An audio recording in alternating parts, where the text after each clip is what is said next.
Hello Math learners! Welcome sa ating YouTube channel, Learn Math PH. Curious din ba kayo kung saang areas sa ating pang-araw-araw na buhay magagamit ang math? Tungkol lang ba ito sa paghahanap ng value ng x at y? O may practical din itong value o maitutulong sa iyo? Kaya please stay tuned until the end of this video to find out the answers to these questions.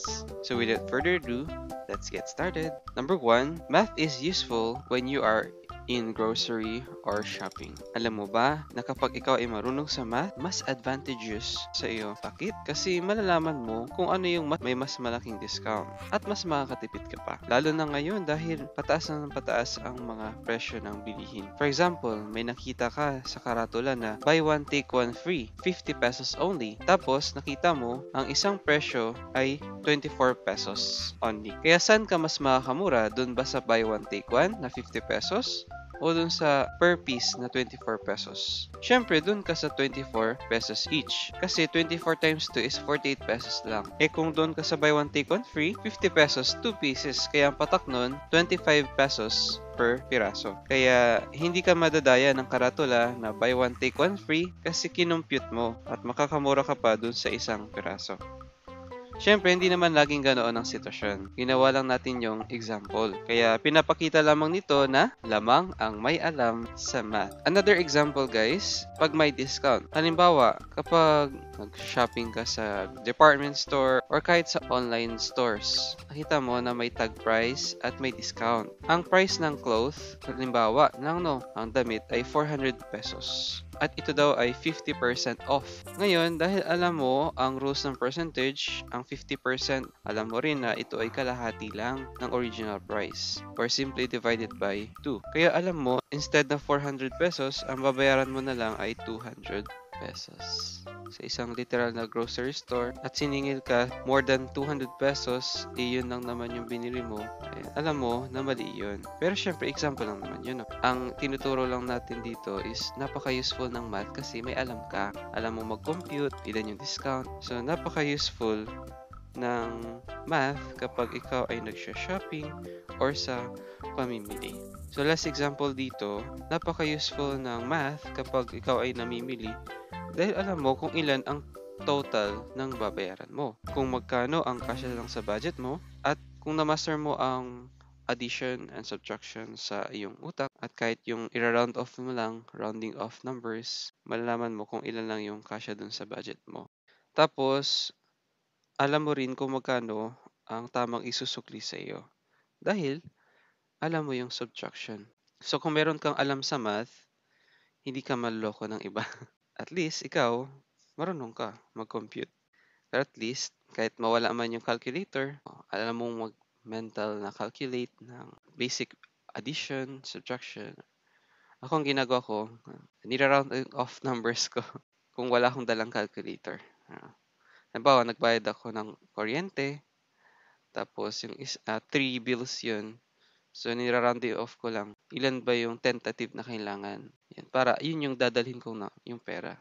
So, napaka-useful ng math sa ating pag-grocery at pag-shopping or sa pagbabayad ng mga bills, etc. etc.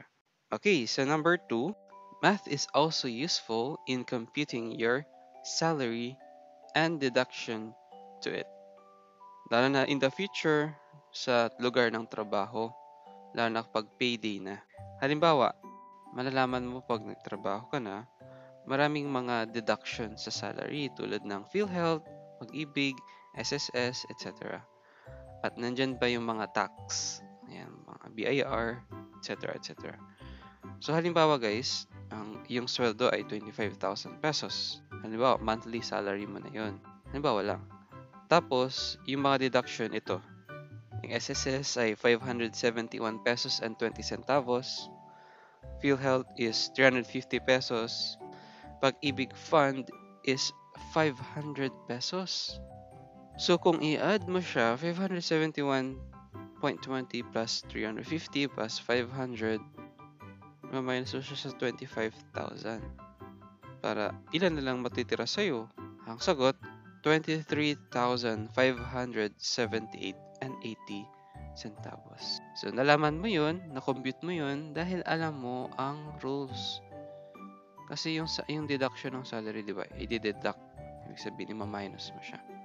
I-add mo muna yung lahat ng deduction, and then, i-minus mo dun sa yung salary. Ngayon, kung mayroon pa siyang BIR o may mga tax pa siya, i-minus mo rin yun. Kaya, malit na lang matitira sa'yo. Okay, so ganun guys, napaka-useful ng math. Kaya, yung mga ginagawa mo ngayong homeworks, mga quizzes, pagsasana yan guys sa iyong analytical thinking skills in the future, and also on to improve your problem-solving skills in real-life situations. Kaya, wag mong sasabing, puro X at Y lang naman tong math. Hindi. Makakatulong sa iyo ang math in your daily living. Okay? Basta just trust the process. Parang ganun.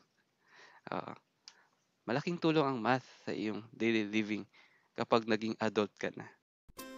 Okay, so number 3 usefulness of math in our daily living is malalaman mo kung paano mag-compute ng mga grades. So kahit ngayon pa lang magagamit mo ng math. Halimbawa, malalaman mo kung ilan ang dapat na maging score mo para makapasa ka. Halimbawa, sa iyong first examination, ang iyong score ay 68 out of 100. Sa second exam, ang second score mo ay 75 out of 100. Ang passing average dapat sa math exams ay 75. Kunyari lang, no? Out of 100. Yun yung passing score. Passing average score. Kaya ang tanong, ilan yung score na kailangan mong maabot para makapasa ka? So, ngayon gagawin natin. Meron din tayong video tungkol dyan eh. I will give the link on the description box below. Yung problem number 2 dun sa average word problem. Yan. So, ganito lang yung sa solution natin dyan guys. Diba, meron ka na ang first score which is 68. Tapos second score is 75 sa second exam. I-add mo lang yan. 68 plus 75 is 143. Ngayon, diba kailangan 75 yung passing average score. May tatlong exams all in all. Panghuli na itong third exam. Ngayon, kunyari lang no. So, i-multiply mo yung 75 na passing score, passing average.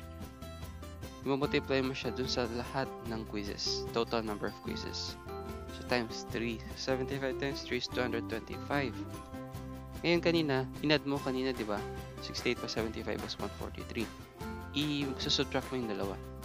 225 minus 143. Para malaman mo kung ilan lang yung kailangan mo at least makakuha ka ng ganitong score. So, 225 minus 143 is 82. Okay? So, yun ang score mo dapat para at least makapasa ka. Okay, so yun lang. Ilan lang ito sa mga bagay na useful ang math. Useful din ito sa structural design, construction, at pagsukat ng mga bagay-bagay. Useful din ito sa navigation at marami pang iba. Kaya, meron ka pa bang naiisip na iba pang gamit ng math bukod sa nabanggit natin? Please comment down below para malaman din ng iba. Okay, so maraming salamat sa panonood ng video na ito. Kung nakatulong sa iyo at nagustuhan mo, please like, share to your friends and classmates, and please subscribe to Learn Math PH, and please turn on na rin ang notification bell para lagi kayong updated sa ating mga future and exciting na mga uploads. Please subscribe to our YouTube channel because in our channel, you will find and learn a simple and clear explanation to math lessons, tips, and ideas, and also step-by-step solution on how to improve your math problem-solving skills. Kaya laging tandaan ang ating outro message, every problem there is and there's always has a solution. So, love lots, keep smiling and keep learning. Bye! See you in the next video.